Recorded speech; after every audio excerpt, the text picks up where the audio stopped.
और जो स्वधा नाम की कन्या है वो पितरों को समर्पित करती है।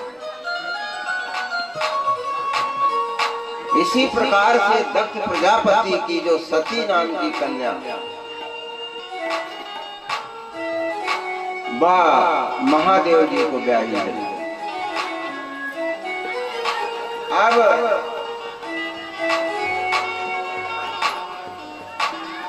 ये जो महादेव जी को ब्याही गई सती, इनसे कोई पुत्र नहीं हुआ। क्यों? कि सती जो है अपने पिता दक्ष के यज्ञ में गई थी और वहां पर भगवान शिव जी का प्रस्ताव नहीं था, उनका भाग नहीं पाया, तो उन्होंने अपने शरीर को समाप्त कर दिया। भवे शीलवतां श्रेष्ठी दक्षो दुहिना वत्सलः विद्वेषकरोत् तस्मात् नादं त्वात्मजां सतीम्। हे विदुर जी, हे ब्राह्मण, प्रजापति दक्ष को अपनी लड़कियों से बहुत स्नेह करते थे। विदुर जी पूछ रहे हैं कि महाराज ये बताइए कि दक्ष प्रजापति अपनी पुत्रियों से बहुत ज्यादा स्नेह करते थे, फिर ऐसा क्या कारण हो गया कि शंकर जी को भाग जो है उनके यज्ञ में नहीं मिला? महादेव जी तो चराचर के गुरु हैं, वैर रहित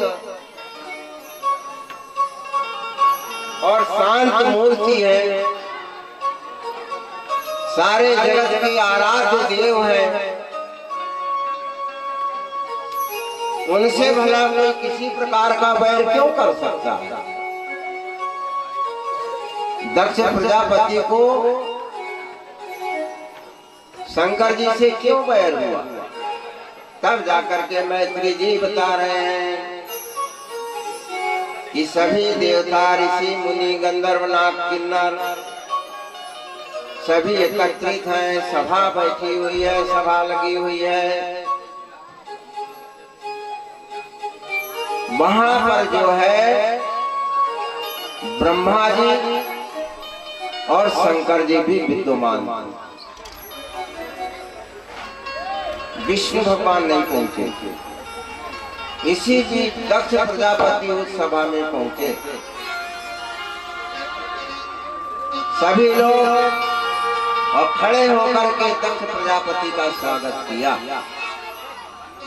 लेकिन दक्ष प्रजापति ने देखा कि शंकर जी खड़े नहीं हुए। अभिमान वश उनको क्रोध हुआ कि यह मेरा दामाद है, फिर भी मेरे सम्मान में खड़ा नहीं हुआ। यह शंकर अपने आप को क्या समझते हैं? इस प्रकार से जो है और दक्ष प्रजापति को क्रोध आ गया। तत्पश्चात दक्ष प्रजापति को सभी प्रणाम करके अपने अपने आसन पर बैठ गए, परंतु क्रोध बढ़ता चला गया दक्ष प्रजापति का, क्योंकि महादेव जी के द्वारा उनको कोई स्वागत नहीं मिला। इस कारण से क्रोधित हुए। महादेव जी ने इसका कोई प्रतिकार भी नहीं किया। प्रतिकार कैसा था? महादेव जी को कोई चिंता ही नहीं, उनको ऐसा लगा ही नहीं कि मैं खड़ा नहीं हुआ, अपने ससुर का स्वागत नहीं किया, जिसके कारण ये भारी क्रोध कर रहे हैं, जिसके कारण ये भारी गुस्से में हैं। यह किसी बात की कोई चिंता महादेव जी को नहीं। तब जाकर के उनका क्रोध और बढ़ता चला गया। स्वाभाविक है, अगर हम किसी के ऊपर गुस्सा कर रहे हैं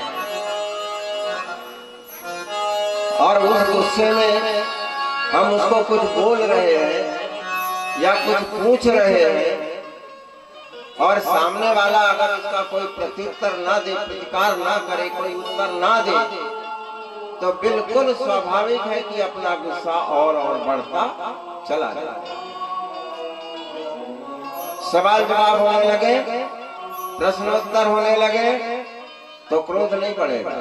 लेकिन सामने से जब कोई उत्तर ही न मिले तो स्वाभाविक रूप से क्रोध बढ़ने लगता है। ठीक इसी प्रकार से यहाँ हो रहा है कि इतना भला बुरा बोलने के पश्चात भी शंकर जी चुपचाप बैठे हैं, किसी को कुछ नहीं बोल रहे। इस प्रकार से महादेव जी को और दक्ष कहने लगे कि यह तो बड़ा अधम है, अब से जो है इसे किसी भी यज्ञ में भाग नहीं दिया जाएगा। ये निर्णय करेगा,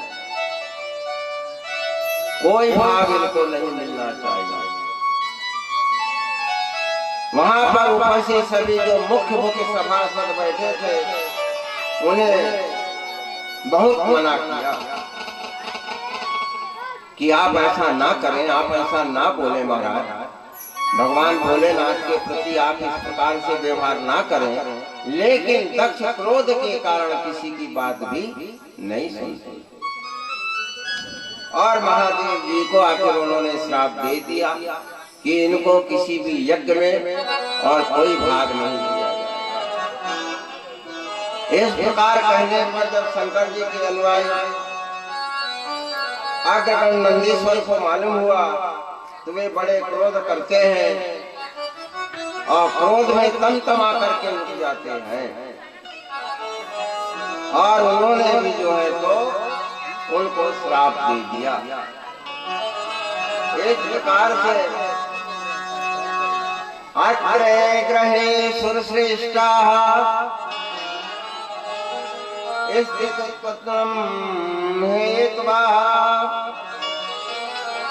किंचित हो जाता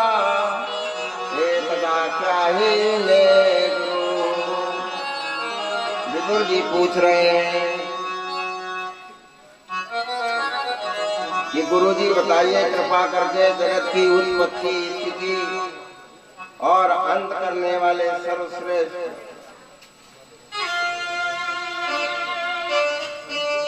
यहाँ पर जो है अत्रि मुनि यहाँ भगवान किस रूप में अवतरित हुए?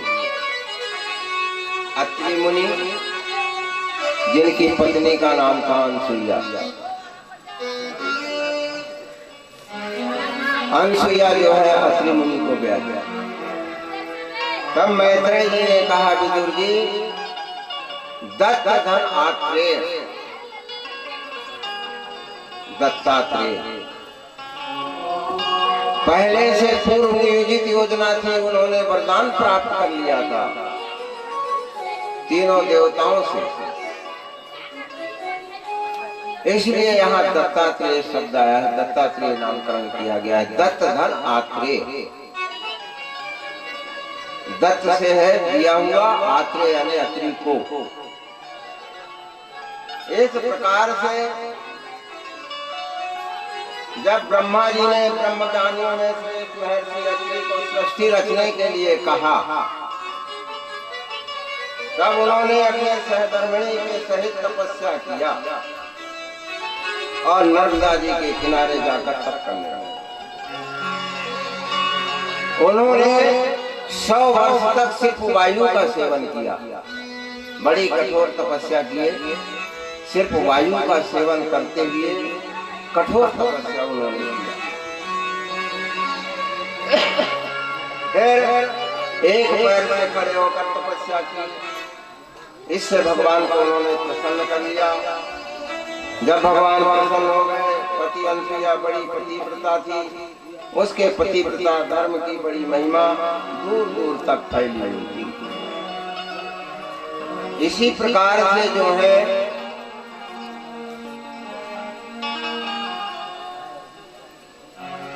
राजा भोज के समय में पतिव्रता का एक वृत्तांत आया है, दृष्टांत। उसमें सुतं पतन्तं प्रश्नेक्ष्य पावके न बोधयामास पतिं पतिव्रता। पतिव्रता शाप भवेन पीड़ितो हुताशनश्चन्दन पंकशीतला। एक समय क्या होता है कि राजा भोज अपने नगर में घूमते हैं। ये प्रत्येक राजा का कर्तव्य है कि अपने प्रजा का हाल जाने। मंत्री संतरी तो बताते हैं कि महाराज सब कुशल है, सब कुशल है, सब कुशल है, लेकिन राजा का भी कर्तव्य बनता है कि वह अपनी प्रजा का हाल चाल अपने ढंग से जानने का प्रयास करे, अपने ढंग से जानने की कोशिश करे। और यह नियम जो है राजा भोज का था।